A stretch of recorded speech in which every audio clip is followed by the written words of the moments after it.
स्वागत है आपका अपने इस वीडियो में। मैं हूं गणेश कुमार, लेकर आ गया हूं आपके लिए जबरदस्त शानदार वीडियो। इस वीडियो के अंदर मैं आपको बताऊंगा कि 2 स्ट्रोक साइकिल इंजन कैसे काम करता है और क्या है इसकी प्रणाली, कैसे ये 4 स्ट्रोक से बिल्कुल अलग है और किस तरह से अपना काम करता है। तो चलिए जानते हैं इसके बारे में।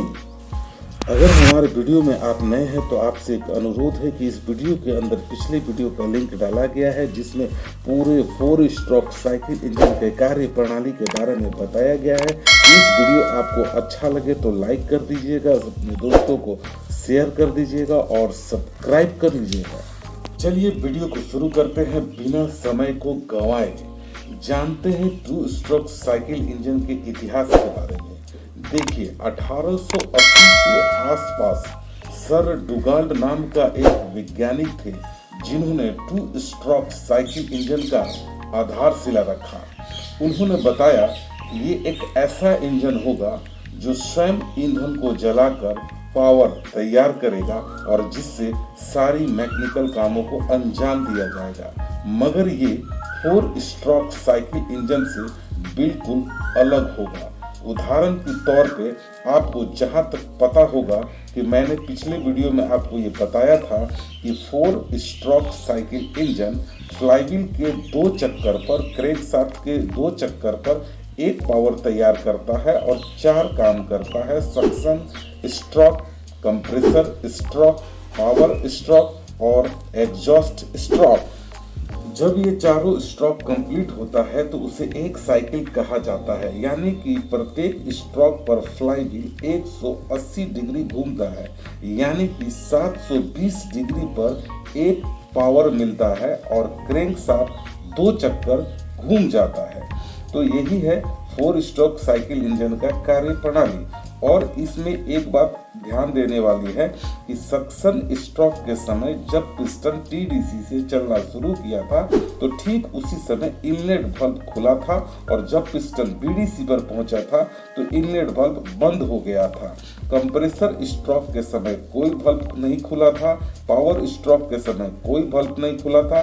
फिर लास्ट वाले स्ट्रोक यानी कि एग्जॉस्ट स्ट्रोक में जब पिस्टन बीडीसी से टीडीसी की ओर चला था तो जब बीडीसी से चलना शुरू किया था तो ठीक उसी समय एग्जॉस्ट वाल्व पूरी तरह से खुल गया था और जब पिस्टन टीडीसी पे पहुंचा था तो एग्जॉस्ट वाल्व बंद हो गया था। यानी कि 2 स्ट्रोक के समय ही 2 वाल्व खुला था, यानी कि पहला स्ट्रोक के समय और एक लास्ट वाले स्ट्रोक के समय। पहले स्ट्रोक के समय इनलेट वाल्व खुला था और लास्ट वाले स्ट्रोक के समय एग्जॉस्ट वाल्व खुला था, यानी कि एग्जॉस्ट स्ट्रोक में। लेकिन अब हम जानते हैं 2 स्ट्रोक साइकिल इंजन के बारे में। देखिए अब आपके स्क्रीन पर जो फिगर दिख रहा है ये 2 स्ट्रोक साइकिल इंजन का एक स्ट्रक्चर है। इस स्ट्रक्चर में आपको दिख रहा होगा बहुत सारे भाग है, उस भाग को देखते हैं और जानते हैं।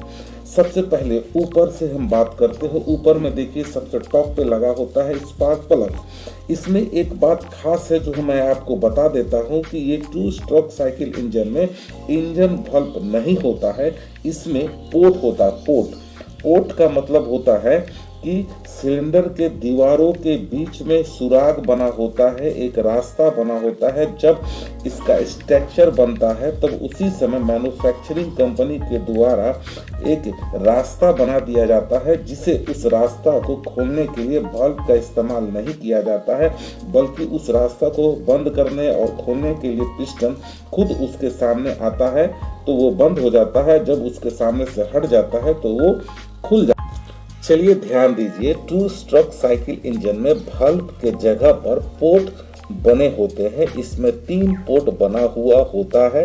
एक पोर्ट का नाम है एग्जॉस्ट पोर्ट। एग्जॉस्ट पोर्ट के ठीक नीचे वाले पोर्ट को कहते हैं इनलेट पोर्ट। उसके बाद एक है ट्रांसफर पोर्ट। अब यहाँ ध्यान देना है कि ट्रांसफर पोर्ट के ठीक सामने वाले पोर्ट को कहते हैं एग्जॉस्ट पोर्ट। अक्सर एग्जाम में पूछा जाता है कि ट्रांसफर पोर्ट के ठीक सामने वाला पोर्ट कौन सा है या एग्जॉस्ट पोर्ट के ठीक सामने वाले पोर्ट को क्या कहते हैं। चलिए इसके काम कैसे करता है उसके बारे में जानते हैं। देखिए, टू स्ट्रोक साइकिल इंजन में दो मेन स्ट्रोक होता है, एक अपवर्ड स्ट्रोक होता है, एक डाउनवर्ड स्ट्रोक होता है। अपवर्ड स्ट्रोक में पिस्टन BDC से TDC की ओर चलता है, यानी कि नीचे से ऊपर की ओर। जब पिस्टन नीचे से ऊपर की ओर जाता है तो उस क्रम में दो काम कर दिया जाता है, यानी कि सक्शन और कंप्रेसर। यानी कि 180 डिग्री फ्लाईव्हील घूमेगा तो दो काम होगा, सक्शन होगा और कंप्रेसर होगा। देखिए कैसे काम करता है। जब पिस्टन अपवर्ड स्ट्रोक में चलता है नीचे से ऊपर की ओर, तो उस समय इनलेट पोर्ट के द्वारा मिश्रण क्रैंक केस के अंदर भरता है।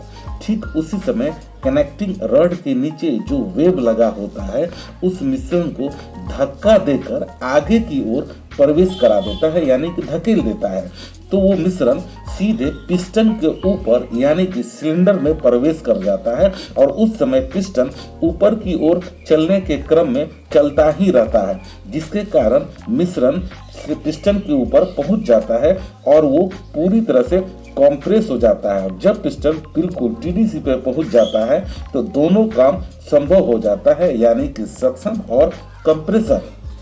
आपने देखा कि पिस्टन BDC से TDC की ओर चला, यानी कि नीचे से ऊपर की ओर चला, जिसके कारण इसके अंदर सक्शन भी हुआ और कंप्रेसर भी हुआ। तो दो स्ट्रोक पूरा हो गया फ्लाईव्हील के आधे चक्कर में, यानी कि पिस्टन जब 180 डिग्री फ्लाईव्हील को घुमाया तो दो काम संभव हो गया, इसीलिए सक्शन और कंप्रेसर। चलिए आइए जानते हैं डाउनवर्ड स्ट्रोक के बारे में। डाउनवर्ड स्ट्रोक में पिस्टन TDC से BDC की ओर चलता है, यानी कि ऊपर से नीचे की ओर, और काम होगा दो, यानी कि पावर और एग्जॉस्ट। जब पिस्टन TDC पे रहता है तो उसी समय वहां पर ब्लास्टिंग होता है और जिसके कारण गैस अधिक से अधिक मात्रा में फैलता है। जब गैस फैलता है पूरी तरह से तो वो पिस्टन के ऊपर पूरा अपना दबाव डालता है, जिसके कारण पिस्टन नीचे की ओर भागता है। उसी क्रम में एग्जॉस्ट पोर्ट खुल जाता है, जिसके कारण जला हुआ गैस बाहर निकलना शुरू होता है। लेकिन यहीं पर सबसे बड़ा डीमेरिट है, क्योंकि उसी समय ट्रांसफर पोर्ट भी खुल जाता है, जिसके कारण सिलेंडर के अंदर मिश्रण प्रवेश करना शुरू करता है और वो मिश्रण तब तक प्रवेश करते रहता है जब तक कि पिस्टन नीचे जाता है। और उसी समय मिश्रण अपना पूरा दबाव जली हुई गैसों पे डालता है, जिसके कारण जली हुई गैस बाहर एग्जॉस्ट पोर्ट से निकलना शुरू होता है। तो इसी क्रम में सबसे बड़ा लॉस ये होता है कि ताजा मिश्रण धक्का देके निकालने के चक्कर में खुद ही निकल जाता है, यानी कि 10 से 15% ताजा मिश्रण का बर्बादी होता है। इस स्ट्रोक में पिस्टन ऊपर से नीचे की ओर चलता है, इसलिए डाउनवर्ड स्ट्रोक इसे कहते हैं।